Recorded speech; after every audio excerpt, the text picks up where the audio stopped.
இயேசுவை பற்றி சகரியாவின் தீர்க்க தரிசனம்.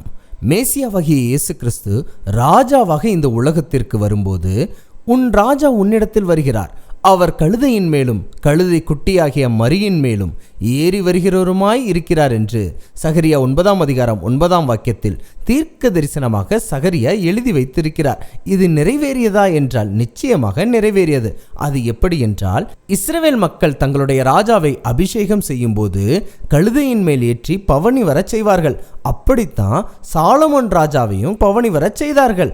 அதை போன்று இயேசு கிறிஸ்துவும் சிலுவையில் மரிப்பதற்கு முந்தைய ஞாயிற்றுக்கிழமை யூதருடைய ராஜாவை போன்று கழுதையின் மீதும் கழுதை குட்டியாகிய மரியின் மீதும் ஏறி பவனி வருவதை மத்தேயு 21:1-5 வாசிக்கும் போது தெரிந்து கொள்ளலாம்.